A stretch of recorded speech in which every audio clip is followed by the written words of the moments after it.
Soya chunks വാങ്ങിയാൽ ഇതുപോലൊരു soya chunks 65 മറക്കാതെ തയ്യാറാക്കി നോക്കണേ. അപ്പോൾ അതിന് വേണ്ടിയിട്ട് നല്ല തിളച്ച വെള്ളത്തിലേക്ക് 2 കപ്പ് അളവിൽ സോയ ചങ്ക്സ് ചേർത്ത് അതിലേക്ക് അല്പം ഉപ്പ് ചേർത്ത് 2 മിനിറ്റ് വേവിച്ച് എടുക്കണം. സോയയിലെ വെള്ളം കംപ്ലീറ്റ് പിഴിഞ്ഞു കളഞ്ഞ് പാത്രത്തിലേക്ക് മാറ്റണം. 2 ടീസ്പൂൺ അളവിൽ മുളക് പൊടിയും 1 ടീസ്പൂൺ അളവിൽ കുരുമുളക് പൊടിയും 1/2 ടീസ്പൂൺ മസാലപ്പൊടിയും ഒരൽപ്പം മഞ്ഞൾപ്പൊടിയും 1 ടീസ്പൂൺ ഇഞ്ചി വെളുത്തുള്ളി പേസ്റ്റും ചേർക്കണം.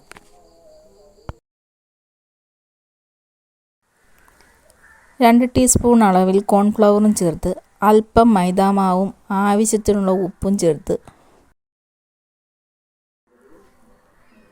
വളരെ കുറച്ചളവിൽ വെള്ളവും കൂടെ ചേർത്ത് നല്ല പോലെ ഒന്ന് മിക്സ് ചെയ്ത്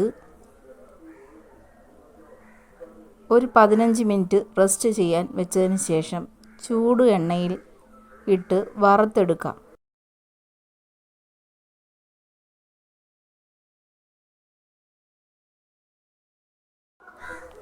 അവസാനം കുറച്ച് കറിവേപ്പിലയും മുളകും ചേർക്കാം. ടേസ്റ്റിയായുള്ള സോയ ചങ്ക്സ് 65 ആണ്. എല്ലാവരും ഒന്ന് ട്രൈ ചെയ്ത് നോക്കണേ.